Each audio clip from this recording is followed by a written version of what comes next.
"Look at me when I'm speaking to you, young lady," the voice boomed, echoing off the polished wood and marble of the courtroom. 17-year-old Maya Thompson lifted her chin, her eyes meeting the furious gaze of Judge Arthur Harrington. His face was a mask of crimson indignation, his white hair a stark halo against the dark paneling behind him. "You stand there with this defiant attitude, a menace to society, and you think you're entitled to respect? You are entitled to nothing but the consequences of your actions." The air crackled with hostility. The public defender shifted his weight, a silent apology in his posture. Maya's heart hammered against her ribs, but her expression remained a calm, unyielding mask. She was just a number to this man, another black kid from the wrong side of the city, a statistic to be processed. He had no idea who she was, and he had no idea the storm he was about to unleash. The chamber of courtroom 310 in the D.C. Superior Court felt like a pressure cooker. The air was thick with the scent of old paper, floor polish, and a faint, cloying hint of cheap air freshener failing to mask the smell of stale anxiety. For 2 hours, Maya had been sitting on a hard wooden bench, watching the grim parade of human misery shuffle before Judge Arthur Harrington.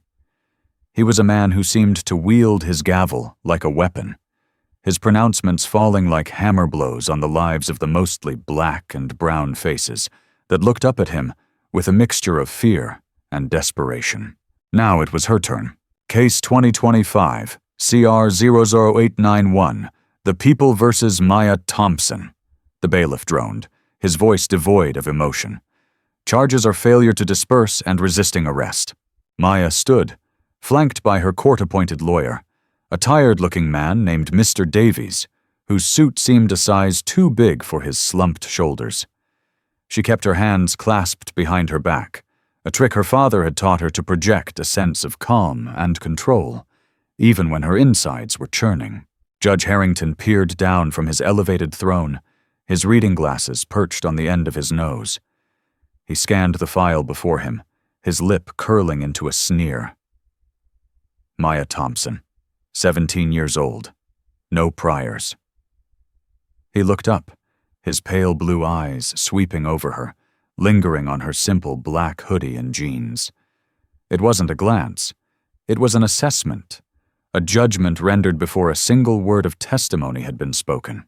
17, he repeated, letting the word hang in the air. Old enough to know better. You were part of that mob in Anacostia, weren't you? The one that was blocking traffic, screaming obscenities at law enforcement? Your Honor, Mr. Davies began, his voice thin. My client was present as a student journalist. She was documenting the housing rights protest for her school's digital newspaper. She has photos. Harrington waved a dismissive hand, cutting him off. Student journalist? Is that what we're calling troublemakers these days? I have the arresting officer's report right here. It says Miss Thompson refused a lawful order to disperse, and then, when Officer Miller attempted to detain her, she passively resisted by going limp. A classic tactic of professional agitators. He wasn't speaking to her lawyer anymore. His gaze was locked on Maya, and it was filled with a vitriol that was deeply personal. This wasn't about the facts of the case. It was about the story he had already written in his head. Look at me when I'm speaking to you, young lady, he boomed, his voice suddenly volcanic. Maya, who had been staring at the seal of the District of Columbia on the wall behind him, forced her eyes to meet his. She felt 100 pairs of eyes on her back, other defendants, court staff, a handful of observers. The heat of their collective gaze felt like a physical weight. You stand there with this defiant attitude, a menace to society, and you think you're entitled to respect? You're entitled to nothing but the consequences of your actions, Harrington spat. Where are your parents? Are they even here? Let me guess. They're at home, not caring what their daughter is up to, gallivanting around the city looking for trouble. The accusation was so wildly off the mark, so steeped in stereotype, that for a moment Maya felt a hysterical laugh bubble in her throat. Her mother was in Brussels, chairing a NATO subcommittee on cybersecurity. Her father, well, Her father was at Langley, in a soundproof room, directing operations that the judge couldn't even begin to comprehend. They cared. They cared so much that her entire life had been a masterclass in discipline, discretion, and avoiding the very kind of trouble she now found herself in. "Your Honor, that's uncalled for," Mr. Davies said, finding a sliver of courage. "I'll be the judge of what's called for in my courtroom, Counselor," Harrington snapped back, his jowls trembling with rage. "I see kids like this every single day, full of rage, no respect for authority, no concept of personal responsibility. They come from broken homes, broken communities, and they think the world owes them something. Well, let me tell you, Miss Thompson, the world owes you nothing. You're lucky you're being charged as a juvenile. In my day, you'd be facing hard time for this kind of behavior.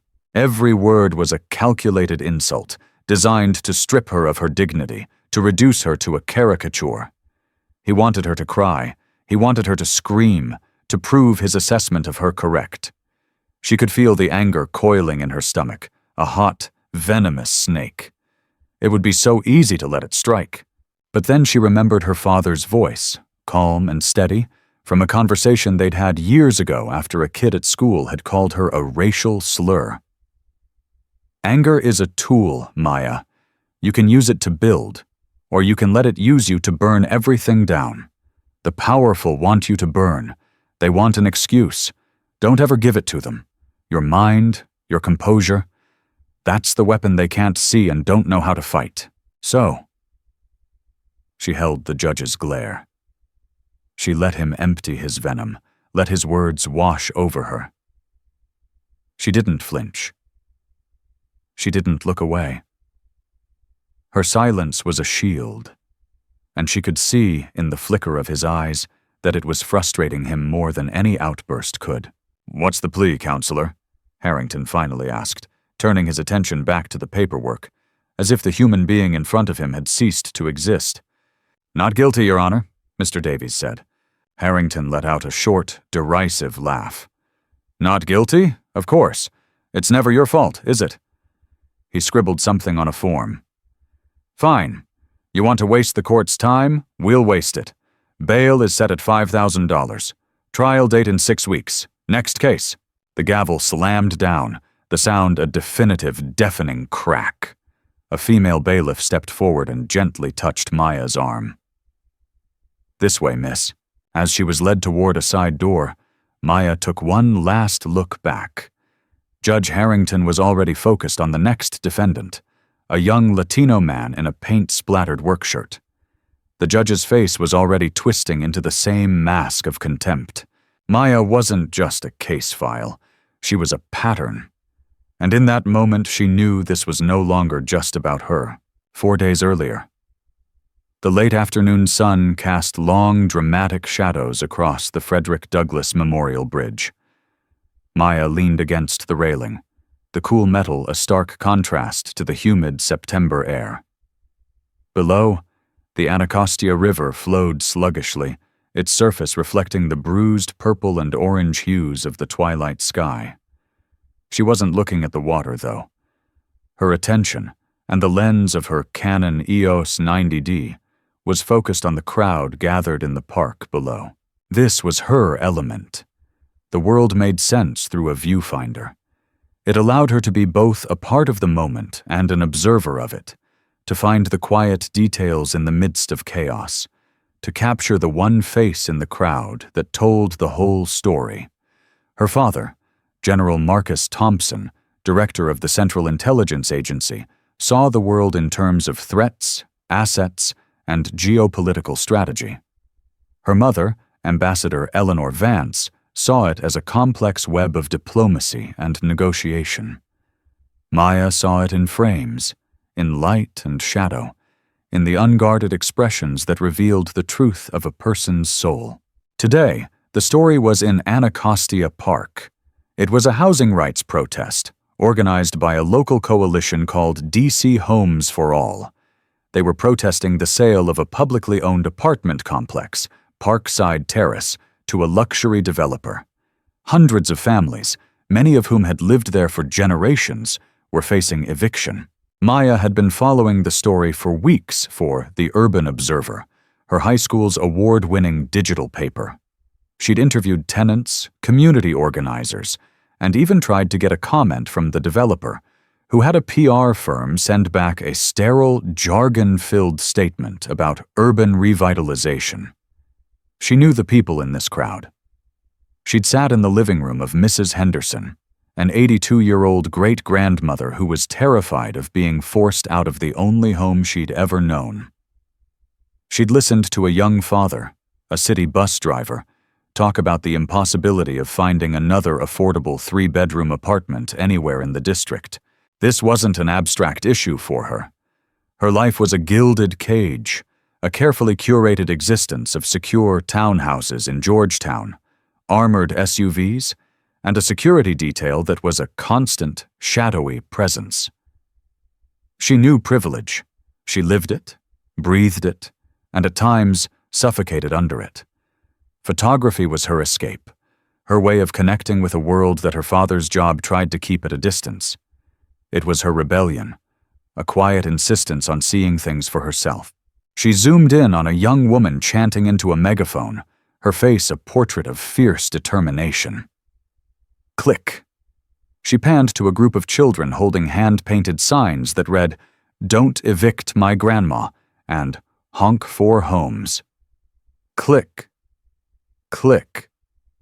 She caught the eye of Mrs. Henderson, who spotted her and gave a small, weary wave. Maya smiled back, lowering her camera for a moment. This was important.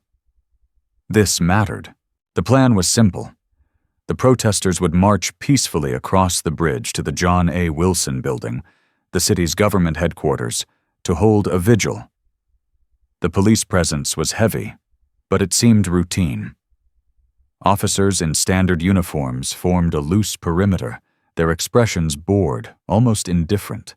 But as the march began to move onto the bridge, the atmosphere shifted. The change was subtle at first.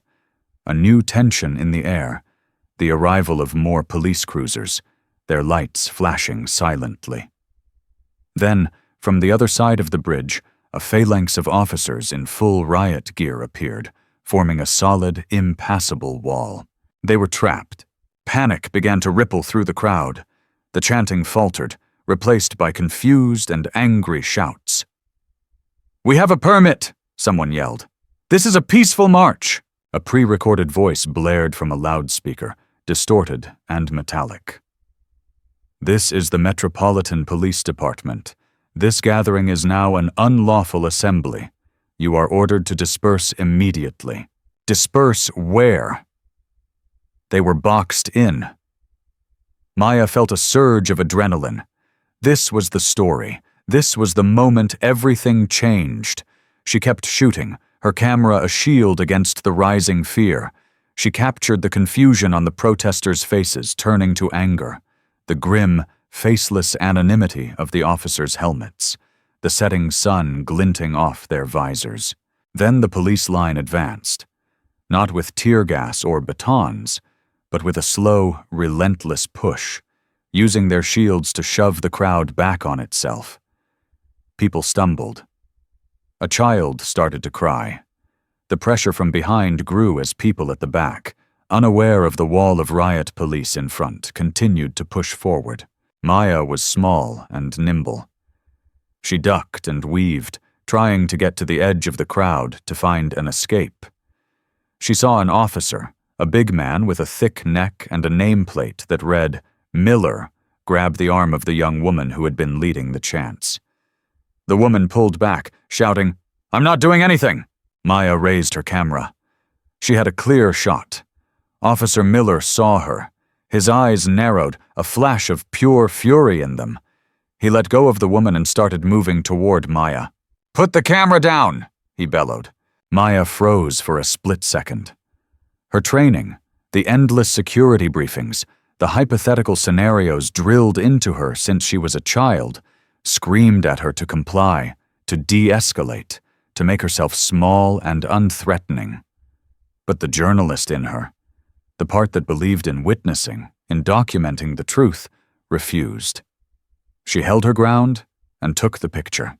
The flash went off, a brilliant, defiant starburst in the growing twilight. It felt like a declaration of war. Everything after that was a blur of motion and noise. Miller lunged for her. She tried to back away, but someone tripped behind her, and she fell, her camera clattering against the pavement. Strong hands grabbed her hoodie, hauling her to her feet. "You're under arrest!" Miller screamed, his face inches from hers, spittle flying from his lips. "For what?" she cried, her voice swallowed by the chaos. "Failure to disperse, assaulting an officer." "I didn't touch you!" He twisted her arm behind her back, the pain sharp and immediate. As he fumbled with the zip ties, she instinctively went limp, a non-violent resistance tactic she'd read about. It was a mistake. To him, it was just confirmation of her guilt. He interpreted her passivity not as protest, but as the defiance of a hardened criminal.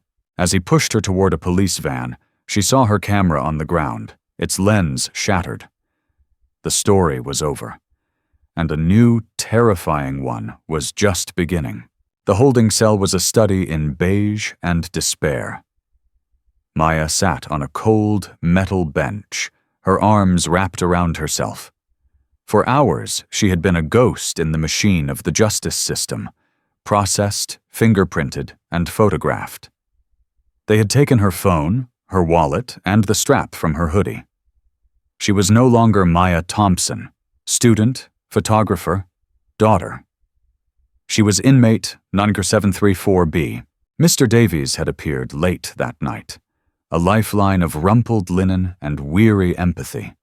He'd listened to her story, his brow furrowed with concern. He believed her. But he was also a realist, a man beaten down by a system that favored police reports over the word of a black teenager. "They're offering a plea deal," he'd said, avoiding her eyes. "Admit to the failure to disperse. They drop the resisting arrest charge. You get probation, community service. It goes away." "But I'm not guilty," Maya insisted, her voice hoarse. "I was doing what journalists are supposed to do. I was documenting." "I know," he'd sighed. "But the system, Maya, it's not about what's true, it's about what they can prove. It's your word against an officer's. And Judge Harrington is on the bench for arraignments tomorrow. He's tough, especially in cases like this."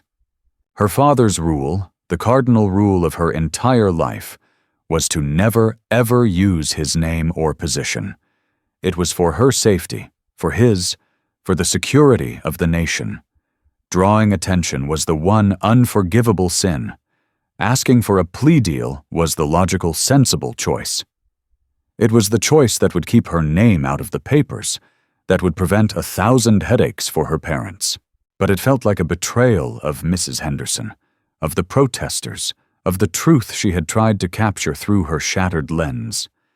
It felt like letting Officer Miller and his baseless rage win. "No," she said, her voice quiet but firm. "No deal. I want a trial." Mr. Davies had looked at her with a mixture of admiration and pity. "Okay, Maya, okay. We'll fight it." Now, standing before Judge Harrington, feeling the full force of his contempt, a sliver of doubt crept in. She had chosen the hard road, and it was leading her straight off a cliff. The judge's pronouncement of $5,000 bail felt like a life sentence. Her parents were a continent away. She had no way to reach them, no way to access that kind of money. She would be sent to the juvenile detention center, lost in the system for days, maybe weeks, before anyone even knew where she was. The bailiff led her out of the courtroom and into a small, windowless room with a single metal desk and a phone bolted to the wall. "You get one call," the bailiff said, her voice not unkind. "Make it count." Maya's hand trembled as she reached for the receiver. The logical call was to Mr. Davies, to see if he could work some magic, maybe arrange for a bail bondsman. The emotional call was to her mother's chief of staff in Brussels, a frantic, tearful plea for help. But as her fingers hovered over the keypad, she thought of her father. Not the director, but the man who taught her how to play chess, who always told her to think 5 moves ahead. Never make a decision out of fear, Maya. make it out of strength. Assess your resources and deploy them strategically. She had one resource, a nuclear option she had been instructed to use only in the most dire of circumstances. A kidnapping, a life-or-death situation. Was this that? No. But it was a different kind of emergency. It was an emergency of principle. The system had misidentified her, misjudged her, and was about to swallow her whole based on a set of prejudiced assumptions. The system, her father had always said, was made of people, and people could be influenced. She took a deep breath and punched in a 10-digit number she had committed to memory years ago, a number that didn't connect to a person, but to a purpose. It rang twice. A calm, professional male voice answered. No name, no greeting, just go ahead. It was the voice of the Langley Operations Center. The duty officer. A man who was likely sitting in a secure room surrounded by satellite feeds and intelligence reports. Maya's voice was steady, betraying none of the fear churning in her stomach. She used the code she and her father had established.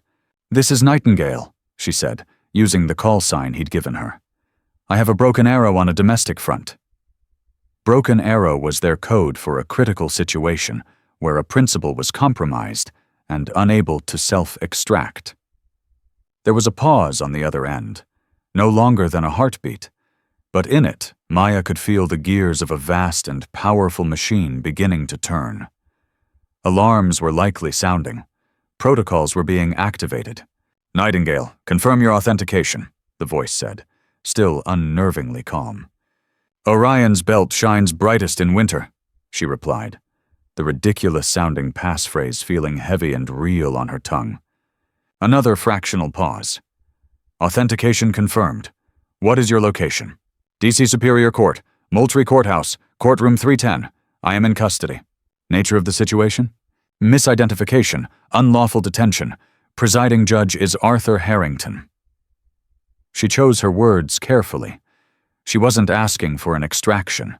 She wasn't asking for them to break her out. She was providing intelligence.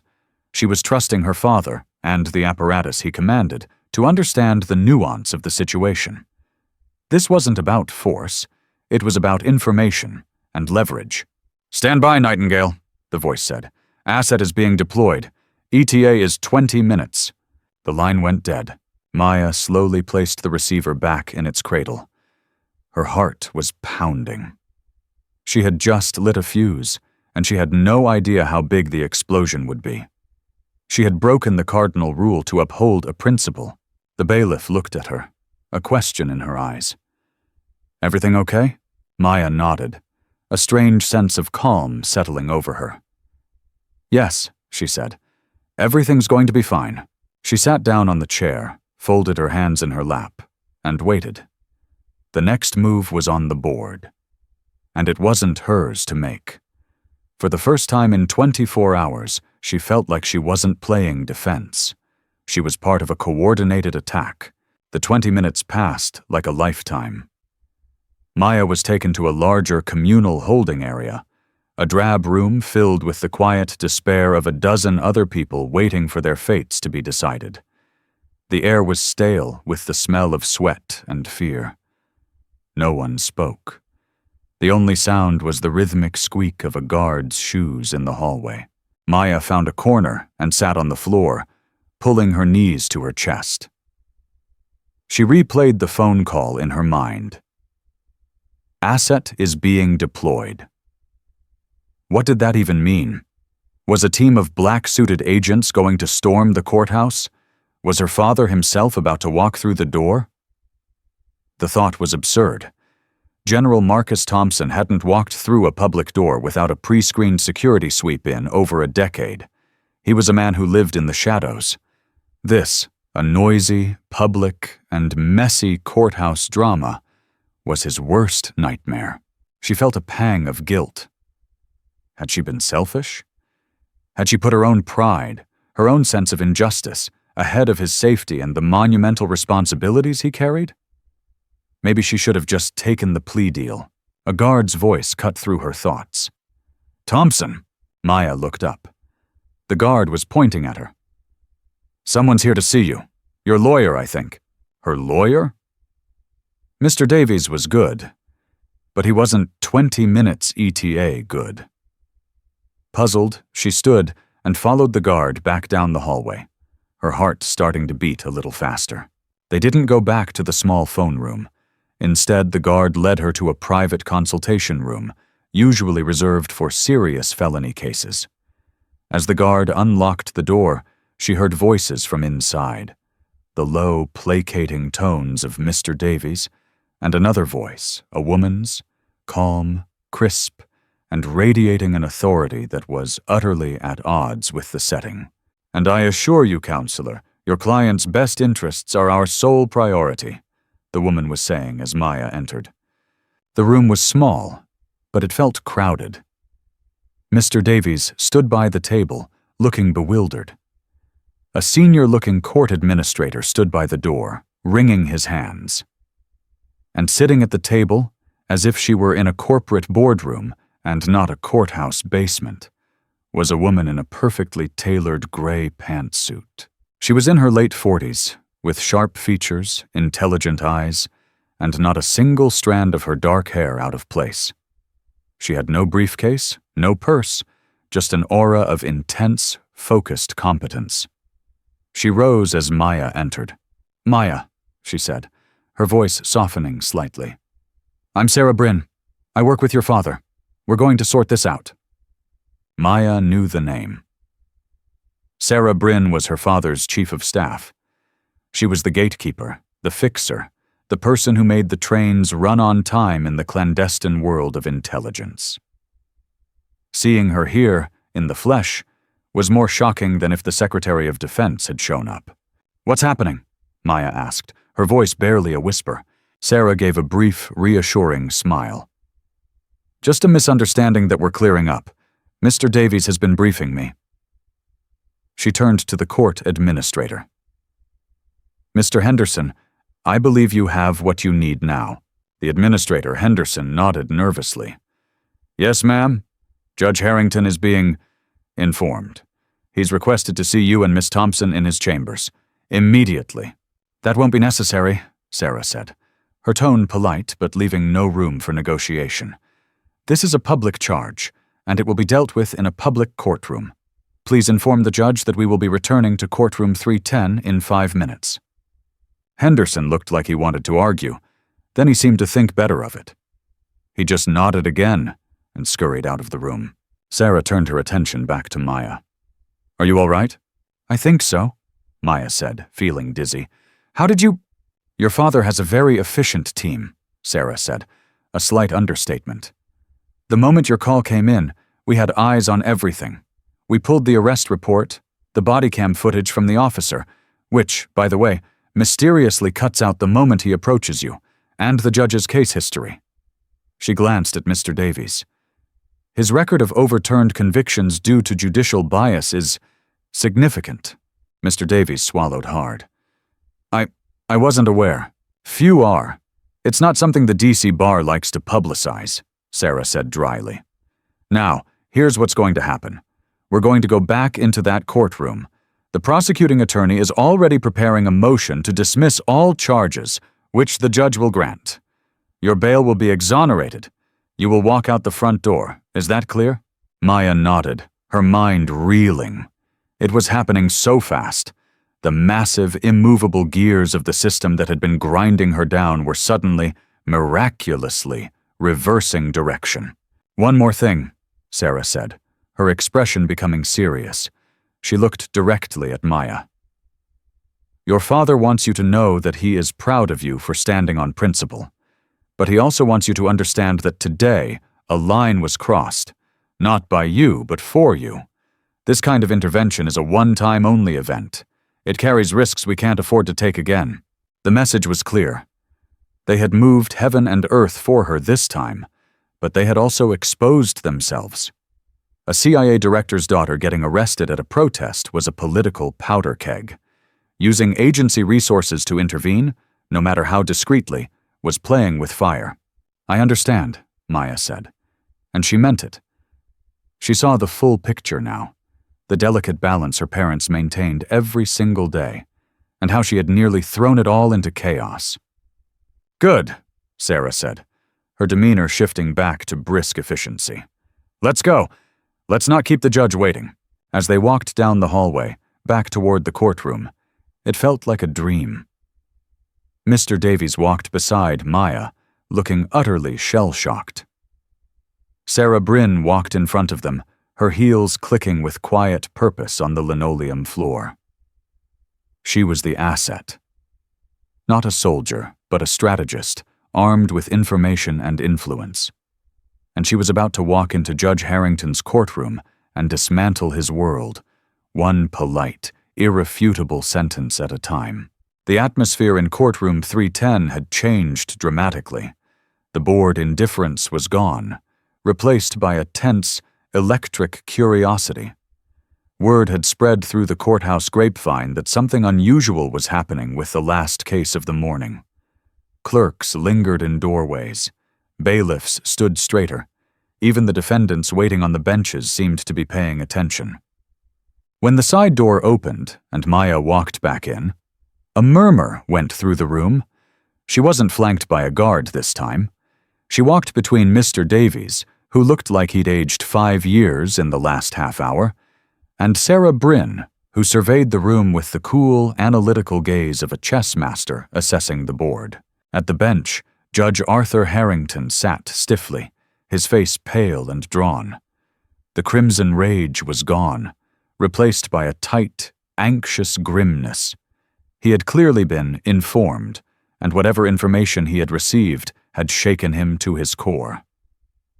His eyes darted toward Sarah, then quickly away, as if looking at her was physically painful.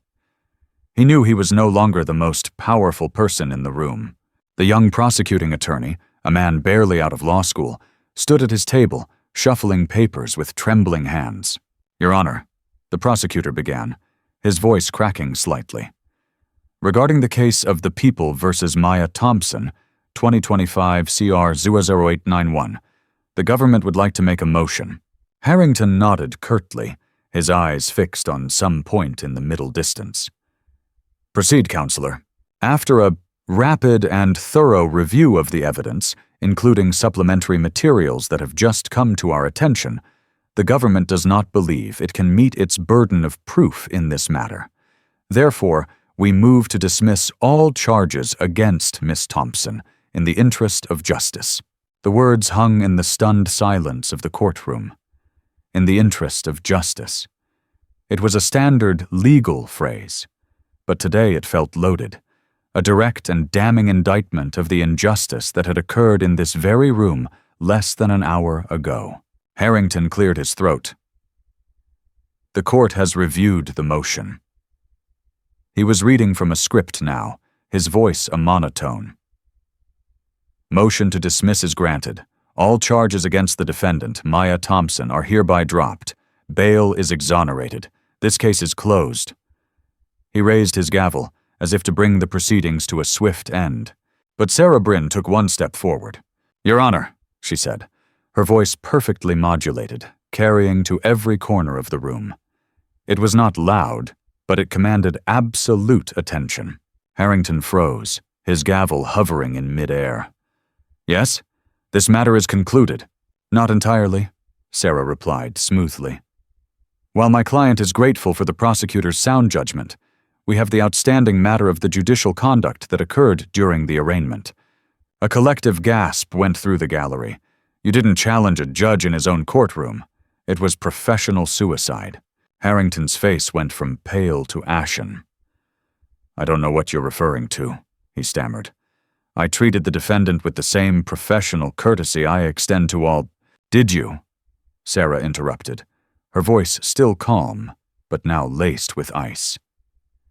"Because my notes, taken from several witnesses in this room, indicate that you referred to my 17-year-old client as a menace to society.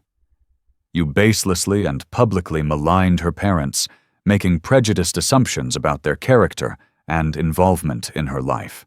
You ignored her counsel's attempts to introduce exculpatory evidence and demonstrated a clear and profound bias, not just against Miss Thompson, but against a whole class of defendants you seem to believe are beneath the dignity of this court. Every word was a perfectly aimed dart, puncturing the judge's fragile authority. He stared at her, speechless, his mouth opening and closing like a fish. Sarah took another step forward. She was now directly in front of the bench, looking up at him. "For your information, Judge, Maya's mother, Ambassador Eleanor Vance, is currently representing the interests of the United States in a critical NATO summit. And her father," Sarah paused, letting the weight of her next word settle, "is CIA Director Marcus Thompson, who, at this very moment, is briefing the National Security Council on matters of global importance. They are, by any definition, deeply involved in their daughter's life and in the service of this country. The country you swore an oath to serve with impartiality." The name hit the room like a thunderclap. CIA Director Marcus Thompson. The whispers started immediately, spreading like wildfire. The prosecutor's jaw dropped. The bailiffs exchanged wide-eyed looks. Mr. Henderson, the administrator who was hovering by the door, looked like he was about to faint. Judge Arthur Harrington visibly shrank. The pompous, arrogant man who had sat on this bench for 20 years, who had held the lives of thousands of people in his hands, seemed to collapse in on himself. He was no longer a figure of authority. He was just a man, exposed and terrified. He stared at Maya, truly seeing her for the first time. He wasn't seeing a black teenager in a hoodie anymore. He was seeing the daughter of one of the most powerful and dangerous men on the planet. He was seeing the architect of his own ruin. The silence that followed was the loudest thing Maya had ever heard. It was the sound of a world shifting on its axis, of power being recalibrated, of a lifetime of unchecked prejudice finally hitting a wall of consequence. Sarah Bryn had deployed her asset. It wasn't a document or a piece of surveillance. It was a name. And it had detonated with the force of a bomb. The courtroom was a tableau of shock. Judge Harrington sat frozen, his face a canvas of disbelief and dawning horror. The revelation of Maya's parentage had shattered his reality, but it was the calm, methodical way Sarah Bryn had dismantled his conduct that had truly broken him. He was a man accustomed to his word being law, his biases being unchallenged. Now he was being publicly dissected by a woman who clearly held all the cards. Sarah Bryn let the silence hang for a moment longer before turning slightly. "Miss Thompson?" she said, her voice inviting, not commanding. "Would you like to address the court?" This was not part of the plan. The plan was to dismiss the charges and leave. This was an improvisation, a strategic opportunity. Sarah was handing Maya the stage, giving her a chance to reclaim the voice that Harrington had tried so violently to silence. All eyes turned to Maya. Mr. Davies gave her a slight, encouraging nod. She looked at Judge Harrington, who now refused to meet her gaze, his eyes fixed on the grain of the wood of his own bench. He looked small and pathetic. The fear she had felt earlier was gone, replaced by a cold, clear resolve. She took a step forward, standing beside Sarah, and faced the judge. Her voice, when she spoke, was quiet, but it was amplified by the microphone on the defense table, and it filled the silent room. "Your Honor," she began, the honorific now dripping with irony. "When I stood here an hour ago, you didn't see me. You saw a stereotype. You saw a girl in a hoodie and you built a whole story around her. You decided I was defiant, disrespectful, from a broken home. You decided I was a menace." She paused, letting her own words echo the judge's. "You were right about one thing. I was defiant. I defied your expectation that I would crumble. I defied your assumption that I was ignorant and powerless. I defied the story you tried to force on me." She shifted her gaze from the judge to the rest of the courtroom, to the other defendants sitting on the benches, to the court staff, to the observers. "My father's name shouldn't matter," she continued, her voice gaining strength. "My mother's title shouldn't matter. What should matter is the truth. And the truth is, I was arrested for taking a photograph. The truth is, I was exercising my First Amendment rights.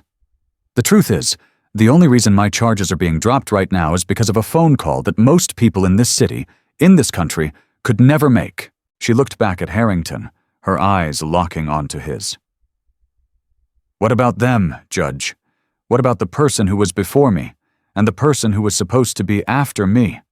What about the thousands of people who have stood where I am standing, without a powerful mother or a father who runs the CIA? What story did you write for them? Did you call them a menace, too? Did you lecture them about their families? Did you dismiss their lives and their rights before they even had a chance to speak? The questions were not rhetorical. They were accusations, and they landed with surgical precision. This was no longer about her case. She was putting the entire system on trial, with Judge Harrington as its star witness. The badge of a police officer and the robe of a judge are supposed to be symbols of justice and impartiality, Maya said, her voice ringing with a conviction that felt far older than her 17 years. But in this courtroom, you have used them as a shield for your own prejudice. You didn't see a student journalist, you saw a black kid you could bully, and you did it because you thought you could get away with it, because for 20 years you have. She took a deep breath. My name is Maya Thompson. I am a student at the Duke Ellington School of the Arts. I was documenting a protest about people being thrown out of their homes. I broke no laws, and I am not a menace to society. She held his gaze. You are. She finished speaking. The silence that followed was profound. It wasn't the shocked silence from before. It was a silence of weight, of consequence. Maya had done more than defend herself. She had borne witness. She had spoken not just for herself, but for every single person who had ever been diminished and dismissed by the man on the bench. Sarah Bryn placed a gentle hand on Maya's shoulder. It was a gesture of support, but also a signal. The point had been made. Without another word, Sarah turned. Maya turned with her. Together, with Mr. Davies trailing behind them like a man in a dream, they walked down the center aisle of the courtroom and out the main doors, leaving the ruins of Judge Arthur Harrington's career behind them. They didn't look back. The moment Maya and Sarah Bryn stepped out of the Moultrie courthouse, they walked into a firestorm. It started with a single reporter from the Washington Post who had been tipped off, by whom no one could say, though Sarah Bryn's subtle smile suggested a possible source. The reporter had been in the gallery, had heard everything, and was already speaking frantically into his phone. The daughter of CIA Director Thompson was secretly arrested. Judge Harrington accused of bias on the bench. Sources say a judicial conduct investigation is imminent. By the time Sarah's black sedan pulled up to the curb, 2 local news vans were already screeching to a halt behind them. Cameras were being hoisted onto shoulders. Microphones were being thrust into the air. Ms. Thompson, can you give us a comment? Is it true what the judge said to you? Sarah expertly shielded Maya from the burgeoning media scrum, guiding her into the back of the car. Don't say anything, she murmured, her voice calm amidst the chaos. We'll handle it from here. As the car pulled away, Maya looked out the rear window at the frantic scene. It felt surreal, as if she were watching a movie about someone else's life. But it was her life. Her quiet, carefully protected world had just collided with the loud, messy public square, and the explosion was still expanding. The fallout was immediate and spectacular. The Post story went online within the hour. By evening, it was the lead story on every national news network. The phrase, "You are a menace to society," attributed to Judge Harrington, became a trending hashtag on social media, plastered over photos of Maya's calm, resolute face. The audio, surreptitiously recorded by someone in the courtroom gallery, was leaked and played on a loop. Hearing the judge's booming, contemptuous voice, contrasted with her own quiet, steady responses, sent a chill down her spine. The D.C. Commission on Judicial Disabilities and Tenure announced an emergency session.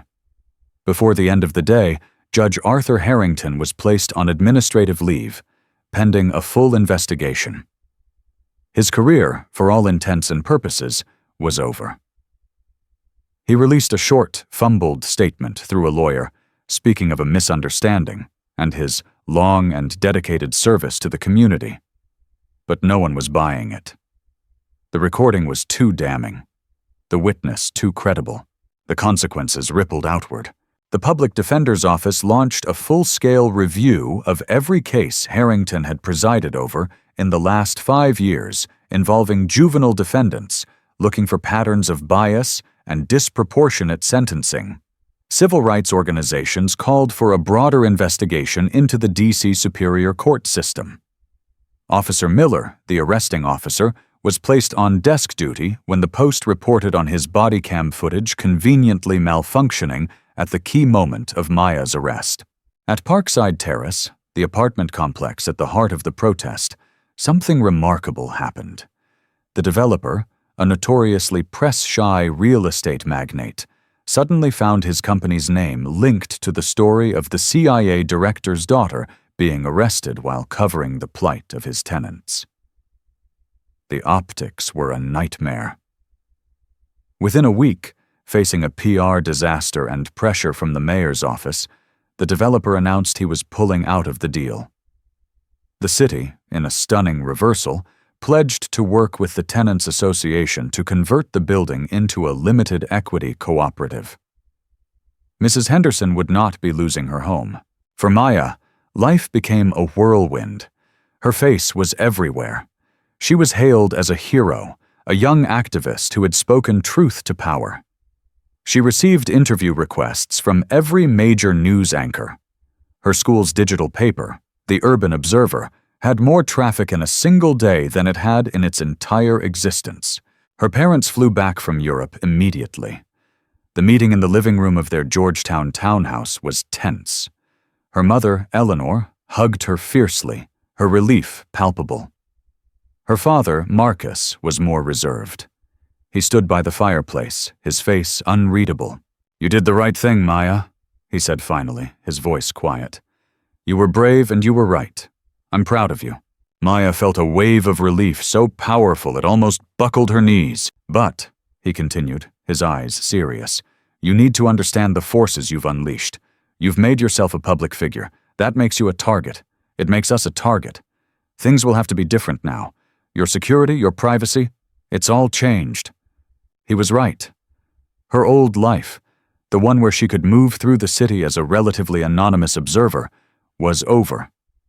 She had stepped out from behind the camera and into the frame. The story was no longer something she was just covering. She was the story. The question now was what she would do with it. 2 months later, the first snow of the season was dusting the steps of the Lincoln Memorial. The air was crisp and cold, and the sky was a brilliant, cloudless blue. Maya stood on the steps, not with a camera, but behind a lectern, looking out at a sea of faces. It was the kickoff rally for the newly formed Youth Justice Coalition, an organization she had helped found with a handful of other young activists and the backing of several major civil rights groups. The media frenzy had eventually died down, but the change it had wrought was permanent. Judge Harrington had opted for an early retirement in disgrace. The class action lawsuit against the D.C. Superior Court was moving forward. And Maya Thompson was no longer just a student photographer. She was a voice. It had been a difficult transition. Her security detail was now overt, a constant presence that still felt alien.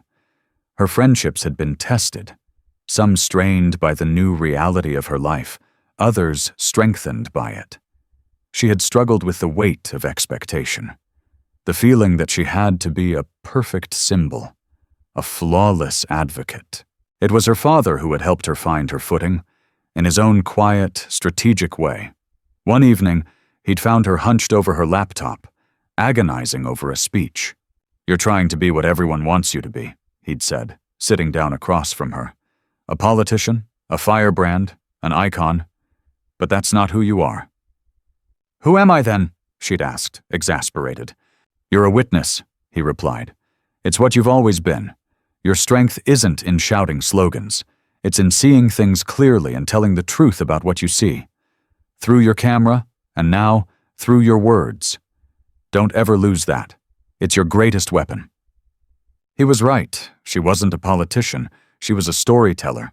Now, looking out at the crowd, she felt a sense of calm purpose settle over her. She saw young people, old people, black, white, Latino, Asian, a coalition of the concerned. She saw Mrs. Henderson in the front row, bundled in a thick coat, beaming at her. She gripped the sides of the lectern and began to speak. She didn't shout. Her voice was calm and measured, but it carried across the plaza, amplified by speakers but propelled by its own conviction. She didn't talk about her father. She didn't talk about the CIA. She talked about what she had seen that day in courtroom 310. She talked about the assumption in a judge's eyes, the casual cruelty of a system that grinds people down, the quiet courage of people like the tenants of Parkside Terrace who refuse to be silent. "Justice is not a building," she said, her eyes sweeping across the crowd. "It's not a robe or a gavel. Justice is the act of seeing each other clearly, in our full humanity, without prejudice, without assumption, without the stories we tell ourselves to make the world simpler than it is." She talked about her camera, about how a lens can be used to focus on a single truth, to frame a story and share it with the world. "We all have that power," she concluded, her voice rising slightly. "We have the power to be witnesses, to see the injustices in our own communities, in our own courts and schools and city halls, to document them, to frame them, and to demand that they be seen. My story started because of a photograph I took. But it doesn't end there. It ends when we create a city, a country, where no one's rights depend on who their father is. It ends when justice is not a privilege, but a promise. Let's go out and tell that story. Let's be witnesses together." The applause rolled toward her, a wave of sound and support. As it did, Maya's eyes found a figure standing at the edge of the crowd, near the trees.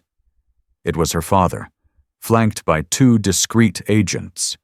He was wearing a simple dark coat and a baseball cap, trying to blend in, to be just another face in the crowd. But she saw him. He wasn't looking at the stage. He was looking at the people, at their faces, at their reactions. He was doing what he always did, assessing the landscape, understanding the dynamics. Their eyes met across the distance. He gave her a single, almost imperceptible nod. It was a nod of approval, of pride, of understanding. He lived his life in the shadows, so that she could stand in the light. Today, she had proven herself worthy of that light. Maya smiled. Her camera was at home, sitting on her desk. She didn't need it today. Today, she was the lens, and the whole world was watching. Maya Thompson's ordeal in courtroom 310 became a catalyst for genuine change. The fall of one biased judge exposed the systemic cracks, forcing a reckoning within the DC justice system that empowered countless others to share their stories. Maya, embracing her new role, became a powerful advocate for juvenile justice reform, proving that the most potent authority comes not from a title or a position, but from the courage to speak the truth. Her story serves as a stark reminder that injustice thrives in silence, and that the act of witnessing, of truly seeing one another, is the first, most crucial step toward building a more equitable world. This story highlights the deep-seated issues that persist in our institutions. If you were moved or angered by Maya's experience, please hit that like button, subscribe for more powerful narratives, and share this video. Comment below with your own thoughts on how we can ensure justice isn't dependent on who you know, but on the principles we all hold dear. Maya Thompson's ordeal in courtroom 310 became a catalyst for genuine change. The fall of one biased judge exposed the systemic cracks, forcing a reckoning within the DC justice system that empowered countless others to share their stories. Maya, embracing her new role, became a powerful advocate for juvenile justice reform, proving that the most potent authority comes not from a title or a position, but from the courage to speak the truth. Her story serves as a stark reminder that injustice thrives in silence, and that the act of witnessing, of truly seeing one another, is the first, most crucial step toward building a more equitable world. This story highlights the deep-seated issues that persist in our institutions. If you were moved or angered by Maya's experience, please hit that like button, subscribe for more powerful narratives, and share this video.